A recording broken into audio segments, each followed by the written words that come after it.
Salut à tous, on se retrouve pour l'épisode 1414 du Zap Image. On commence aujourd'hui comme d'habitude avec quelques anniversaires. Tout d'abord le défenseur portugais Diogo Dalot qui fête aujourd'hui ses 22 ans, donc il jouera ce soir en Europa League contre Manchester United. Il y a aussi deux clubs aujourd'hui qui fêtent leur anniversaire. Tout d'abord l'Ajax Amsterdam qui fête aujourd'hui ses 121 ans d'existence. On peut voir le palmarès impressionnant de l'Ajax, 4 Ligues des Champions remportées, une Europa League et 34 titres du championnat des Pays-Bas. Et aussi le FC Valence qui fête son anniversaire aujourd'hui, 102 ans d'existence pour le FC Valence, 6 titres de Liga pour cette équipe espagnole, et on peut voir l'évolution de l'écusson de cette équipe de Valence. Ensuite, on ouvre la page Ligue des Champions. On commence tout d'abord avec le match hier soir entre Chelsea et l'équipe de l'Atlético Madrid. Donc j'ai fait un long débrief cette nuit. Donc on va revenir sur cette affiche avec beaucoup d'infos. Donc déjà, c'est Chelsea qui s'imposait 2-0 contre l'Atlético Madrid. Une victoire logique et méritée, parce qu'ils ont été meilleurs tout simplement que les Espagnols. Donc un but de Hakim Ziyech et un but de Emerson dans les dernières secondes du match. Donc Chelsea se qualifie pour les quarts de finale. Donc félicitations aux Blues. Donc depuis l'arrivée de Thomas Tuchel du côté de Chelsea. Donc Chelsea est invaincu depuis son arrivée. C'est 13 matchs, 9 victoires, 4 matchs nuls, 0 défaite, 15 buts inscrits et seulement 2 buts encaissés par l'équipe de Chelsea depuis que le nouveau coach a pris l'équipe. Donc record, Chelsea est invaincu en 13 matchs depuis l'arrivée de Thomas Tuchel. Jamais un entraîneur n'a réalisé de meilleurs résultats pour ses débuts au club. Donc c'est une première dans l'histoire de Chelsea qu'un coach enchaîne 13 matchs d'affilée, voilà, les 13 premiers matchs sans défaite. Donc félicitations à l'ancien coach du Paris Saint-Germain. Donc toujours avec Chelsea. Donc hier se sont qualifiés pour les quarts de finale et ça faisait longtemps, ça faisait 7 ans que Chelsea n'avait pas atteint les quarts de finale de la Ligue des Champions. Donc Chelsea se qualifie pour les quarts de finale de Ligue des Champions depuis 2014. A l'époque, les Blues avaient affronté le Paris Saint-Germain à ce tour suivant, un trio Torres, Eto'o, Dembaba pour l'attaque. Donc voilà, depuis 2014, ils n'avaient pas atteint les quarts de finale de LDC, les Blues. Ensuite, on va parler de l'attaquant marocain Hakim Ziyech, buteur, et ça va lui faire du bien parce que ça faisait longtemps qu'il n'avait pas marqué avec Chelsea. Premier but d'Hakim Ziyech avec les Blues depuis le 31 octobre dernier. Ça faisait quasiment 5 mois qu'il n'avait pas marqué avec cette équipe de Chelsea. Donc hier, c'est lui couvre le score, bien sûr, pour cette équipe de Chelsea et les meilleurs buteurs marocains de l'histoire en Ligue des Champions. Donc c'est toujours Chamakh avec 8 buts et le deuxième, maintenant c'est Hakim Ziyech, 7 buts en Ligue des Champions pour un joueur marocain. Ensuite, on va parler du gardien sénégalais Edouard Mendy et encore un match sans prendre de but pour lui. Depuis son arrivée à Chelsea, Edouard Mendy a réalisé 20 clean sheets en 32 matchs joués, c'est énorme. Le gardien sénégalais a réalisé plus de clean sheets, 20, qu'il a encaissé de buts, 18 avec Chelsea. Tout simplement une stat incroyable. Ensuite, on va parler d'un joueur aussi qui a été énorme, en plus élu homme du match. C'est le milieu français N'Golo Kanté. Et ça, c'est une très bonne nouvelle pour l'équipe de France, qui a 3 matchs prévus là dans quelques jours pour se qualifier pour la future Coupe du Monde. Et avec un N'Golo Kanté en très grande forme, donc c'est un plus pour les Bleus. Donc bien sûr, hier, il a reçu le trophée du joueur du match. Il a été énorme, le milieu Kanté. Ensuite, Thiago Silva, Mason Mount et Jorginho heureux de se qualifier en quart de finale de Ligue des Champions. Donc les trois étaient forfaits pour la rencontre, donc ils ont assisté à la rencontre en tribune. Et bien sûr, ils étaient très heureux de rejoindre les quarts de finale de Ligue des Champions avec leur équipe. Et côté Atlético Madrid, donc nouvelle désillusion en Ligue des Champions. L'année dernière, c'était le RB Leipzig qui avait éliminé cette équipe espagnole. Cette année, c'est Chelsea. Et la une journal As aujourd'hui, funérailles à Londres pour l'Atlético Madrid, et la une journal Marca. Maintenant, ils pensent bien sûr qu'à la Liga. C'est l'objectif maintenant des Colchoneros, remporter ce championnat espagnol. On va parler de Luis Suarez qui a beaucoup déçu hier. Donc il a joué 60 minutes de jeu après les sorties.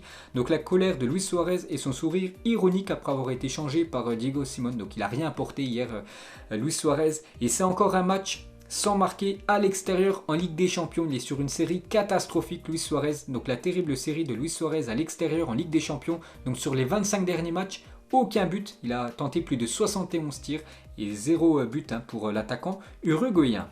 Ensuite, on va parler de l'autre rencontre qui avait lieu hier en même temps. Le Bayern Munich recevait l'équipe italienne de la Lazio-Drome et nouvelle victoire du Bayern Munich 2-1 dans son stade. Un but de Lewandowski sur penalty et un but de Choupo-Moting contre un but de Parolo. Donc nouvelle victoire du Bayern Munich. Et en Ligue des Champions, ils sont tout simplement inarrêtables. Donc en Ligue des Champions depuis septembre 2019, donc sur les 19 derniers matchs, c'est 18 victoires, un match nul, c'était contre l'Atlético Madrid en phase de poule. Et c'est une moyenne de 3,5 buts inscrits par match, cette équipe du Bayern. Donc les 19 derniers matchs, quand même 18 victoires, c'est énorme. Donc les plus grandes séries d'invincibilité en Ligue des Champions. Donc le record, c'est toujours Manchester United. Lors de la saison 2007 jusqu'à la saison 2009, 25 matchs sans défaite en Ligue des Champions. Deuxième, l'Ajax. Troisième, le Bayern Munich de 2001 à 2002, 19 matchs sans perdre. Et là, actuellement, ils sont au même niveau que leur série de 2001 à 2002. Donc pour vous montrer quand même cette série incroyable des Bavarois. Donc on revient sur Robert Lewandowski et les meilleurs buteurs de l'histoire en Ligue des Champions. Toujours Ronaldo premier, Messi deuxième et Lewandowski conforte sa troisième place avec un but de plus, 73 buts pour Robert Lewandowski. Ensuite, toujours avec lui, donc il a marqué à chacun de ses 7 derniers matchs, depuis le match contre Arminia Bielefeld et tous les matchs qu'on suivi, il a marqué au moins un but. Robert Lewandowski, même un triplé contre le Borussia Dortmund. Toujours avec lui, donc il a marqué dans 13 matchs sur 16 disputés en 2021. 81% des matchs disputés en 2021, il a marqué au moins un but, l'attaquant polonais. Et pour finir avec lui, pour vous montrer vraiment que c'est actuellement certainement le meilleur numéro 9 au monde, les meilleurs buteurs en club depuis la saison 2015-2016, et c'est Robert Lewandowski le premier, 257 buts depuis cette saison 2015-2016, il devance Messi et Cristiano Ronaldo. Ensuite, on va parler de Choupo-Moting qui a remplacé Robert Lewandowski à la 71e minute et 2 minutes plus tard à la 73e minute, déjà buteur, l'ancien attaquant du Paris Saint-Germain. On peut voir que ce Kimmich a été élu homme du match de ce Bayern Munich Lazio-Drôme. Donc toujours avec le Bayern devient le troisième club de l'histoire à atteindre la barre des 150 victoires en Ligue des Champions après le Real Madrid, 164 victoires pour les merengues et le FC Barcelone, 156 victoires pour les Catalans. Ensuite, toujours avec le Bayern, aucun club dans l'histoire de la compétition n'a atteint autant de fois les quarts de finale de Ligue des Champions que le Bayern Munich, 19 fois déjà. Ils ont atteint minimum les quarts de finale de la LDC, aucune équipe fait mieux que l'équipe allemande. Et pour finir sur ce match, on va parler juste de 2 infos sur l'équipe de la Lazio. Donc plus vieux buteur de l'histoire en phase d'élimination directe de Ligue des Champions. Donc le premier c'est toujours Giggs, le deuxième Paolo Maldini et le troisième c'est Marco Parolo, buteur hier contre le Bayern, donc l'attaquant de la Lazio. Il a marqué son but à 36 ans et 51 jours, donc du coup il se classe 3e. Et les joueurs les plus capés en Coupe d'Europe, donc Pepe Reina, qui a gardé les cages hier de la Lazio-Drôme. Actuellement, il est 3e avec 178 matchs. Donc le record, c'est toujours Iker Casillas, 186 matchs en Coupe d'Europe. Et c'est lui le recordman.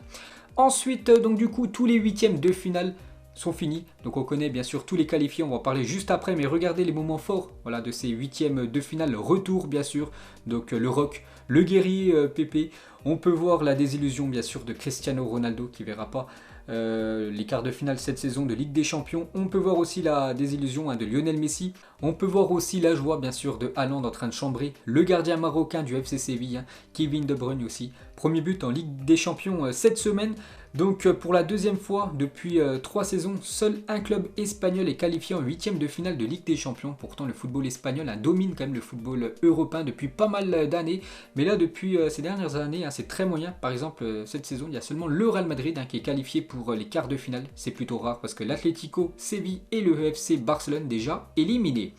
Ensuite, côté club italien, donc là c'est une catastrophe parce qu'il n'y a aucune équipe italienne qualifiée pour les quarts de finale de Ligue des Champions. Donc c'est une première depuis la saison 2015-2016. Ensuite, un record, donc il y aura 4 coachs allemands en quart de finale. Jamais 4 entraîneurs d'une même nation n'avaient réussi une telle performance. Donc Terzic, donc le coach du Borussia Dortmund, Klopp, le coach de Liverpool, Thomas Tuchel, le coach de Chelsea, et Hansi Flick, l'entraîneur du Bayern Munich. Nos 4 coachs allemands seront en quart de finale de LDC.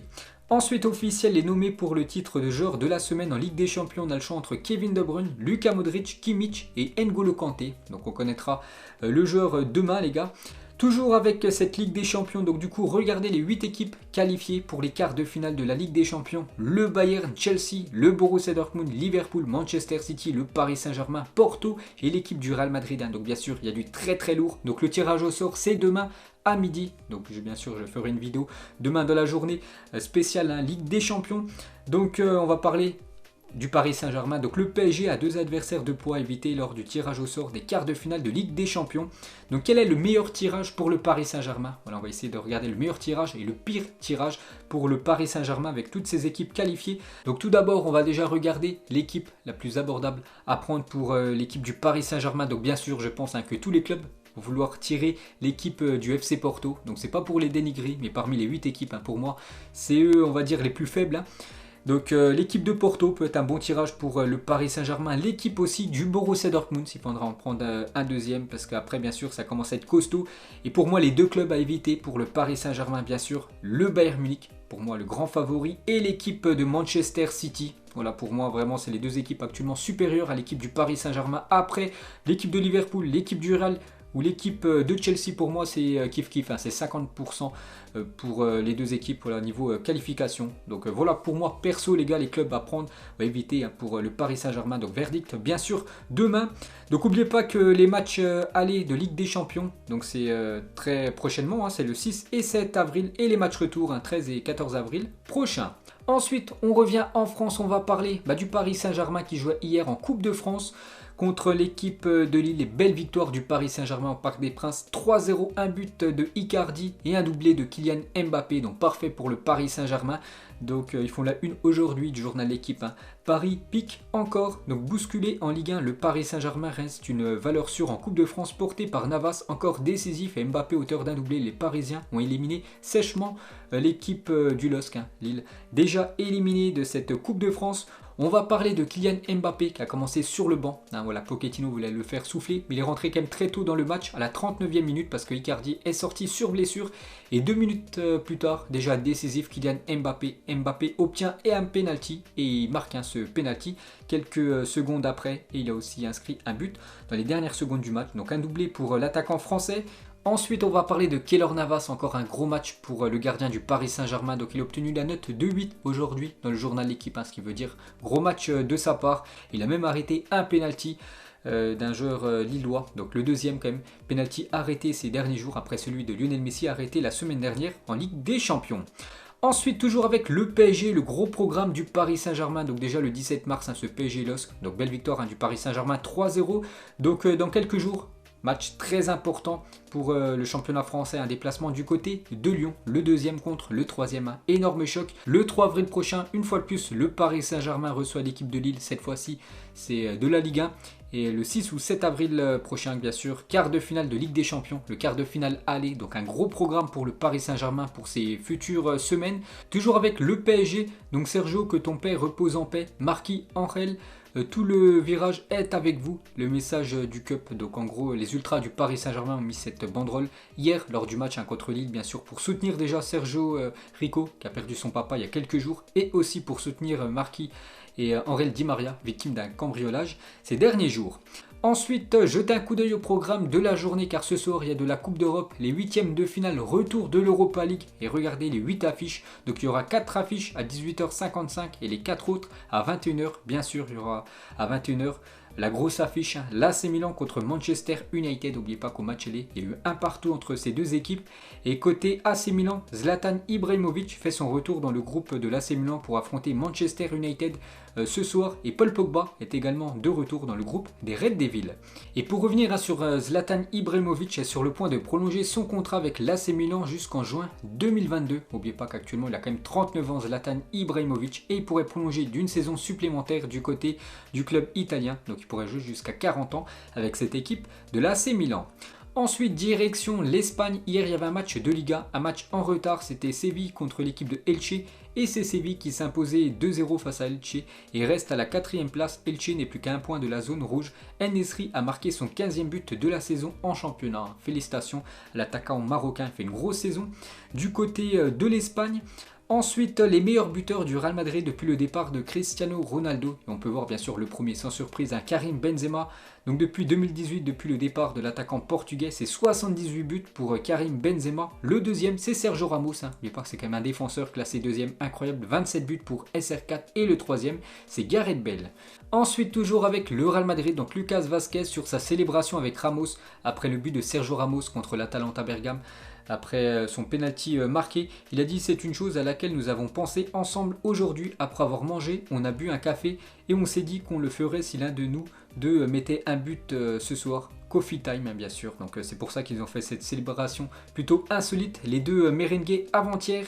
Et toujours avec Sergio Ramos, il explique sa réaction sur l'action ratée de Vinicius Junior. Hein. Vous savez, quand Vinicius Junior a dribblé 5 joueurs, il était tout seul devant le gardien à 3 mètres des cages. Il a tiré à côté. C'est incroyable.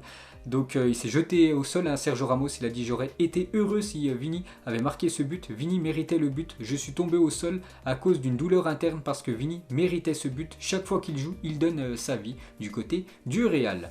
Ensuite, une déclaration de Emilio Butragueño, ancienne légende du côté du Real Madrid. Il a dit: une prolongation de Sergio Ramos. Tout le monde sait ce que signifie Sergio et à quel point il est important pour l'équipe. Et il parle peut-être d'un retour de Cristiano Ronaldo. Il a dit un retour de CR7 au Real Madrid, on verra. Donc bien sûr, actuellement c'est toujours en stand-by, hein, l'avenir de Cristiano Ronaldo. Ensuite, la classe de Toni Kroos. Donc le Twitter officiel de l'UEFA Ligue des Champions a mis un sondage, soit Toni Kroos ou Luka Modric, lequel est le meilleur, hein, du côté du Real Madrid. Et Toni Kroos a mis un tweet, il a mis hand, donc Luka Modric et Toni Kroos, hein, pour dire que les deux bien sûr sont très bons. Voilà, il n'y en a pas un qui est meilleur que l'autre. Ensuite, on va parler du FC Barcelone, le seul club en Europe à être encore invaincu en 2021 dans les 5 grands championnats européens. Donc félicitations au FC Barcelone. N'oubliez pas qu'en 2021, que des victoires à part un match nul contre l'équipe de Cadix, mais quand même aucune défaite en championnat. Et toujours avec Ronald Koeman, on va faire son bilan après 25 matchs de Liga avec le Barça et aussi le bilan de Cruyff. Quand c'était le coach à l'époque du FC Barcelone en championnat. Donc les deux ont quasiment le même bilan, hein, 16 victoires pour les deux, 53 points pour Koeman, 54 pour Cruyff. Donc quasiment le même nombre de buts marqués, le même nombre de buts encaissés. C'est quand même incroyable. Ensuite, Javier Tebas, le président de la Liga, à propos de Mbappé et Haaland, il a dit: je souhaite qu'ils puissent venir, mais il faut être réaliste, hein. Il sait que bien sûr ces deux joueurs actuellement coûtent très cher, hein, parce qu'ils sont très bons et ils sont aussi très jeunes. Ensuite, toujours avec le président de la Liga, donc Javier Tebas a déclaré qu'il espérait qu'une partie du public puisse revenir dans les stades fin avril, donc d'ici quasiment un mois. Il pourra avoir des supporters dans les stades en Espagne. Donc les deux finales de Coupe du Roi l'année dernière et cette année devraient accueillir du public à hauteur de 20-25% de la capacité du stade. En revanche, seuls les habitants en Andalousie vont être concernés, parce qu'oubliez pas que la finale de Copa del Rey cette saison entre le Barça et l'équipe de Bilbao se joue du côté de Séville. Ensuite, toujours avec peut-être le retour des supporters, l'UEFA prendra une décision le 19 avril prochain sur la possibilité d'accueillir du public ou non dans les stades lors de l'Euro 2020. On ne sait toujours pas si cet Euro se jouera à huis clos ou avec des supporters. Bon, bien sûr, les stades ne seront pas remplis à guichet fermé, mais peut-être voilà, 20% de la capacité du stade pour accueillir des supporters. Ensuite, Chelsea est vraiment passé à côté de quelque chose avec ces trois-là ces dernières années, bien sûr avec Kevin De Bruyne, Mohamed Salah et Lukaku. Après, ces trois-là ont quand même percé dans leur club actuel, hein. Donc bien sûr, Kevin De Bruyne du côté de City, Lukaku du côté de l'Inter et Salah du côté de Liverpool, hein. Mais ces trois-là ont été un fiasco du côté de Chelsea. Ensuite, après Bruno Fernandes, Manchester United aimerait recruter un nouveau joueur du Sporting en la personne de Pedro Gonçalves, un nom à surveiller. Le joueur est sous contrat jusqu'en juin 2025 et dispose d'une clause libératoire de 60 millions d'euros. Donc lui, il fait une grosse saison, hein, du côté du Sporting. Et voilà, l'équipe de Manchester United aimerait refaire le même coup qu'ils ont fait avec Bruno Fernandes et voilà, acheter le milieu portugais. Donc affaire à suivre. Ensuite, Kingsley Coman écopera d'une amende de 50 000 euros pour s'être présenté avec un véhicule d'une autre marque que celle du sponsor du Bayern Munich. Donc c'est Audi, hein, qui sponsorise bien sûr le Bayern. Donc l'attaquant français, il est arrivé au centre d'entraînement avec une Mercedes, bien sûr un concurrent de Audi. Donc du coup, grosse amende, hein, une amende de 50 000 euros pour Kingsley Coman. Ensuite, regardez la une aujourd'hui du journal L'équipe version olympique de Marseille. Milik, il a fait un entretien avec le journal L'équipe, hein.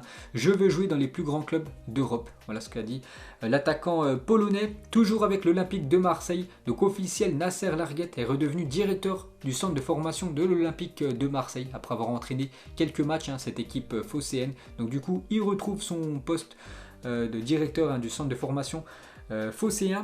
Et pour finir avec l'OM, donc Boubacar Kamara a été élu meilleur joueur marseillais du mois de février et ça c'est amplement mérité. Et pour finir ce Zap Image, mettez-moi en commentaire Donc pour vous, quel est le meilleur tirage du Paris Saint-Germain et quel est le tirage à éviter pour le Paris Saint-Germain? Vous mettez juste deux clubs. Donc moi les gars, je vous l'ai dit, hein, le pire tirage bien sûr, je pense quand même que c'est le Bayern Munich et le meilleur tirage bien sûr, l'équipe de Porto. Donc mettez-moi tout ça en commentaire. Donc voilà les gars, la fin de ce Zapimage 1414. Donc si ça vous a plu, un petit like et on se retrouve demain pour le prochain épisode. Ciao à tous.